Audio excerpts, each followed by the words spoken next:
Hi, everyone. My name is Jasson Schrock. I'm partner and VP of Experience Design here at BCG Digital Ventures. Today, we're going to be talking about how we can bring user experience into your entire organization. And really, to do that, it's about setting up a common language that you can have across your team so you can share ideas and topics. Now, to get started, one of the key things we should probably look at is what is experience design? And to be honest, quite often when people hear design, they think visual design only. And I really like this graphic. It was something we found online. It was really informative because it really shows all the different overlap which is covered by user experience. And user experience really does cover the entire experience of a user. It could be anything from communication design to motion design in an app. It could be a variety of different things. It could be even be sound design. Like, how do you make this all feel like one cohesive experience? And I think that's critical to help people understand really what's covered by UX and that simple two-letter word. Now, on the next slide, we have, there we go. On the next slide, it's really important to kind of showcase why there needs to be a common language, because quite often, if you're meeting for the first time, you're not going to understand acronyms of each other or terms that might be common to everybody. Like, so for example, if you're meeting people the first time and you might say, well, the CTA is super important and we need to make sure it's highlighted more. What is a CTA? Well, a CTA is a call to action. Or it could be, you might hear a GTM, which is go to market. It's these terms that when you're meeting people for the first time, you have to make sure you're thinking in their shoes. Otherwise, there's going to be things that are just disconnected.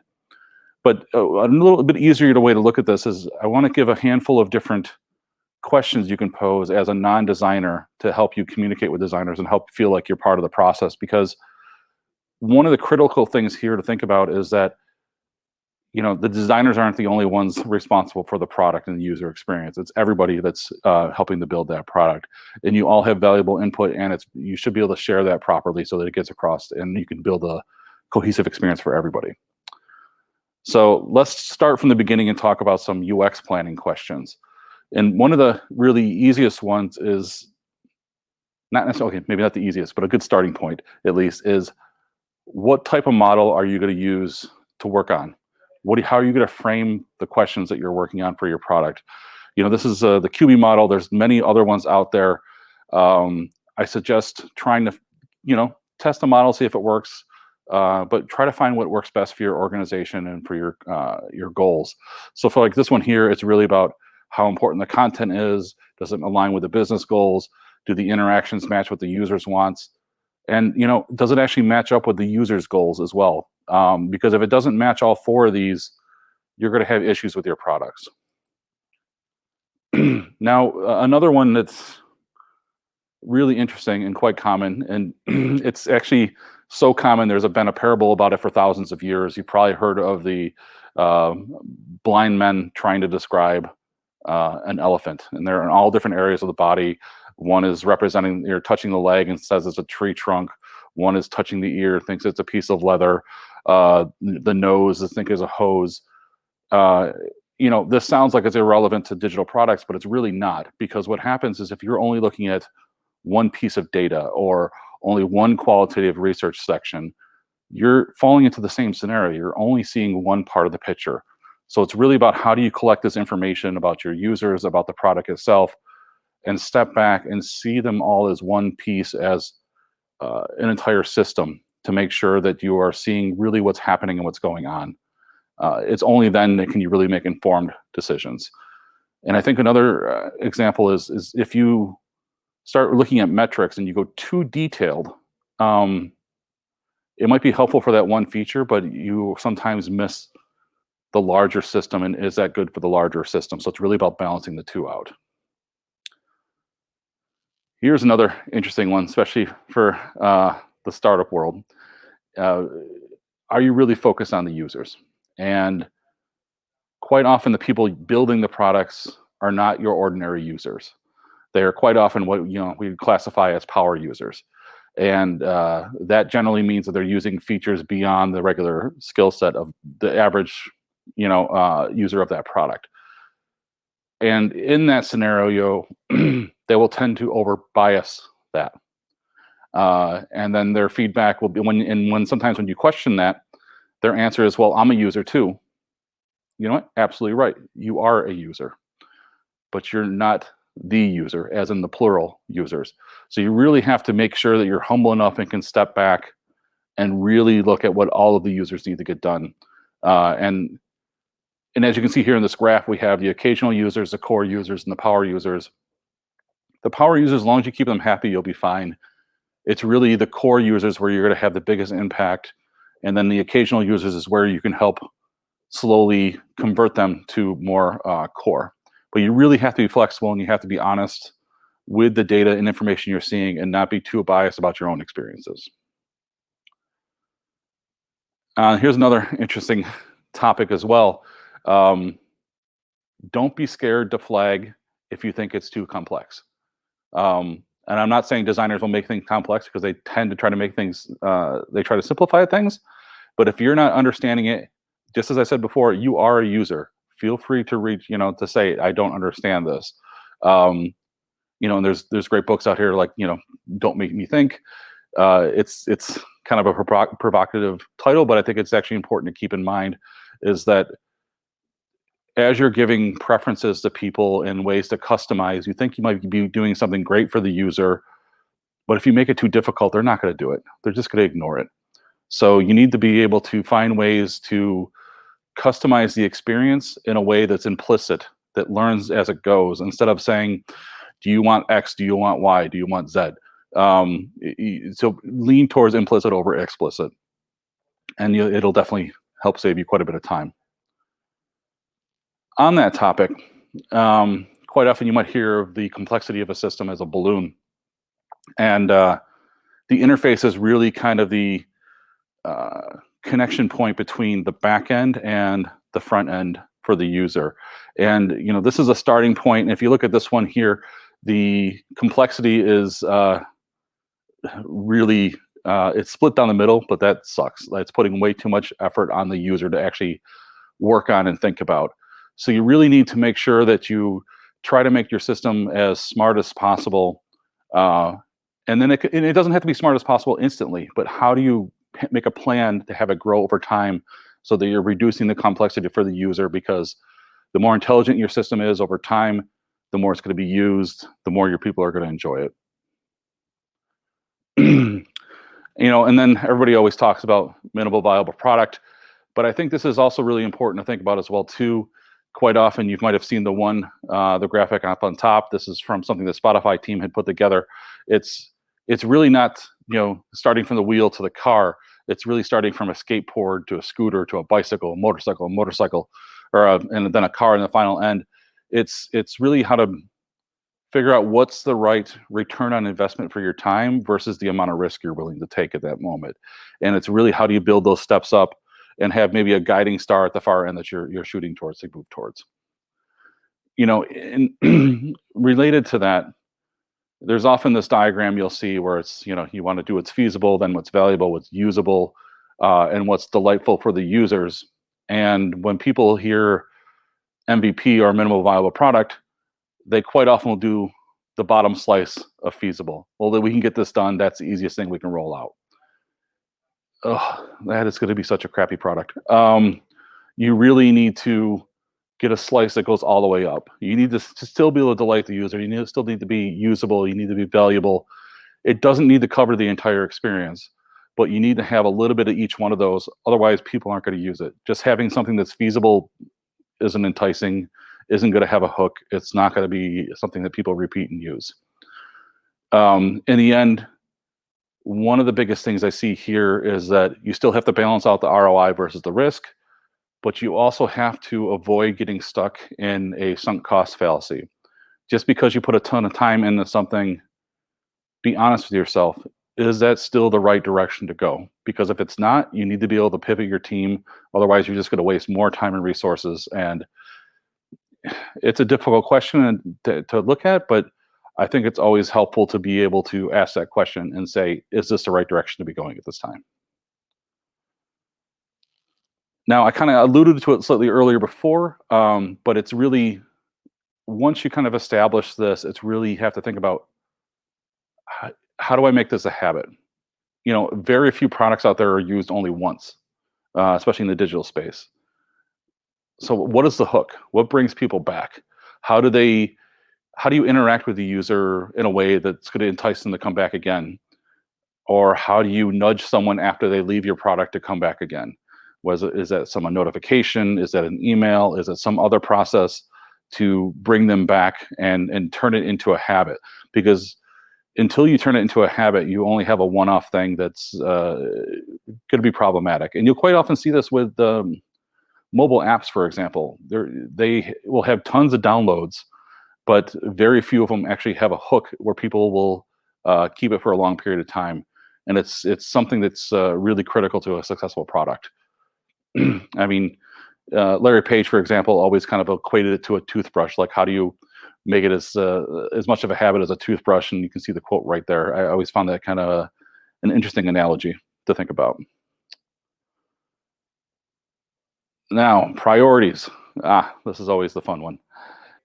Everybody always wants their feature and their idea to be the top thing that they showcase, but that's never going to work. Now, there's plenty of other methods out there. I tend to like it's usually mispronounced and called the Moscow method, but it's really breaking them down into a few different categories: must have, should have, could have, won't have. But I actually do a slightly modified version of this because I think these are really important. But nobody wants their idea in the won't have category. So I always insert a nice to have category. To be completely honest, it is exactly the same thing as won't have, but it won't piss off your team members. I know that sounds as an odd thing to say, but it's super helpful, and there's always one level worse. And feel free to throw some down there that actually really will never happen. But the nice to have is a nice little breakdown to help keep the team energized and moving forward. Now, as I was saying before, if everything's important, nothing's important. And if you rank them all like this, you're not going to get done. You're not going to get anything done. You're just going to be pushing things little bits at a time, and the work is going to take forever. So you really have to break those down into the different categories and make sure you're really doing the must-have and really pushing out what the users need at that point. And that will help set you up for that pyramid that I showed earlier that kind of covers the entire vertical slice. Now, that's all for the planning section. Once you start getting into the design and actually seeing some of the products out there, I think it's important to start having some questions you can ask if you're not a designer, and some concept to keep in mind when you're thinking about it. So one of the key ones, and this will probably fit really well with a lot of other non-designers in the room who are told to do, an elevator pitch. Well, how do you explain this to people? And everybody loves stories. There's the monomyth, the hero's journey that you quite often hear about in movies and stuff like that that's used. We don't have to go that complex, but you should have a quick story for your product. You should have a quick story for maybe even for your feature. One of the things that I found really helpful is to really think about 3 different categories for the different audiences you're talking to. What do you want them to know? What do you want them to feel? What do you want them to do? And I think it's really about taking those 3 categories, turning them into a couple sentences that you have in your back pocket, so that if someone asks a question about what it is that you're working on, you can give them that quick story and they can relate to it pretty quickly. I've seen way too many people try to tell me the whole backstory and all the things that they tried and didn't work, and you lose people way too quick, and you're not going to be able to move forward on that. If you really want to get to the point, you really think about the different types of categories there. Now, similar to the priorities we talked about before, you also need to have hierarchy in your designs. Just to help people know how to navigate, how to move through things, you really need to be able to pick what the primary action, the primary element is. There's always that running joke that, make the logo bigger. Size is one way of doing it, but it doesn't have to be the only one. You can do it with contrast. You can do it with color. You can do it with all the sorts of different things. Um, but I think one of the things that uh, if you are not familiar with design, there's always the squint test, and that's where you just kind of squint your eyes a little bit and blur what you're looking at. If you can't figure out what the primary thing is by blurring, point it out. Say that, tell the designers that this is, I don't know what's the first thing I'm supposed to be doing here. And, and it's not that every screen or interaction has only one thing to do, but there should be one primary thing to do. And then there could be a secondary, there could be a tertiary. You really need to make sure that you're flexible enough. But if there's zero guidance, people just get lost. Uh, Now, once you have this hook and once you have them kind of guiding through whatever flow you'd like, if your product really needs to keep showing people new work, you need to find ways to keep them engaged and encourage engagement. And you need to have pivots to help people go down potential directions that they might have not think of. Because people will often get into a filter bubble where they're looking only at the same things all the time. Quite often default recommendation systems will reinforce that, so you have to give people ways to vary out of that. And I think there's a lot of other great products out there that do this right now, but definitely explore recommendation systems, because there are so many things there that can help your product move forward and be more intelligent with very little work if you pick the right system. And this one, to the designers out there, might sound insanely simple, but it's amazing how many times you don't see it done. You need to provide feedback for all the interactions. If it's a rollover, a color change, a beep, vibrate of the phone, whatever it happens to be, make sure the user knows that the system has acknowledged their interaction. It doesn't have to be anything major, but just make sure there's some kind of feedback. Now, that's changing as we're getting new technologies. You have, voice UI, you have VR, AR. VR, AR is still a very new space, and how that's being done is still being explored by many people. But voice is one of the ones where you have to find the right balance between how much information you're giving the user, and when the feedback, is it important to get to relay some of the stuff that they just said to the system back to them? If not, is a beep an acknowledgement enough, and that's all you have to do? So it's really about playing around and balancing the right effect here, but it's always give the user some feedback. Otherwise, they may feel that the system's broke or that something's not working correctly, and it just creates a bad feedback cycle that you don't want to fall into. Now, one of the other really simple ones to think about, but you quite often see it happen, is that you might be using a product that has, drop downs or whatever it happens to be. It could be any element. And if one of them for some reason doesn't act the same as the other ones, that's going to confuse people. Like don't get me wrong, there's calls for when you need to do something slightly different, but it shouldn't be so radical that it breaks the pattern that people understand and makes it unusable. So it's something definitely to be aware of, but be careful how often you use it. So that's a really quick overview for the when the design's actually been done. Some questions you can ask the designer and have some conversations with them. But I'd really like to hear from you. Are there any questions out there that I can answer for you? And looks we got one right here. ah, Not the simplest one, but it's what's the best way to make sure the designers are not simply seen as a service organization in the company? That's so an interesting one. It's a little bit old school in the thinking, but it's definitely prevalent in some areas. Quite often, they'll be seen as um, uh, visual only, or you only have one little narrow slice. I think it's about doing exactly what we talked about here. How do you create conversations to show that your skill set is beyond that? How do you how do you showcase that you can provide value in those different spaces? It's super important.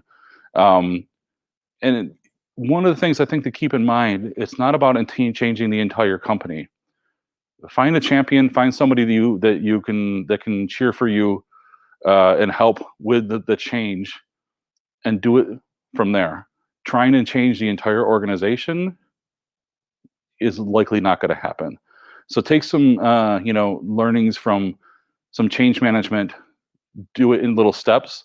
It's not going to change overnight, but I think it's still a helpful way to show change, show that you're growing, show the expertise that design can bring outside of visual. And as you saw from the initial graph, it can be quite large, the amount of areas that we can definitely help with for sure. Let's see if there's any more questions. Yes, got another one. Yeah. What are the symptoms of a company that has ignored UX? And how would you go about fixing that? Ignoring UX. So I've seen a few different examples of this. Sometimes people think that they're doing the right thing with design and they hire visual designers only. So you have a very pretty product that's almost impossible to use. But then you also have the other aspect where they don't pay attention to any kind of design. And you might see this in some old B2B systems where they're just about collecting the information, and it's really hard to navigate and really hard to work on. I think about when it comes to fixing this, I think we're at a slight advantage now as opposed to say even 10, 15 years ago.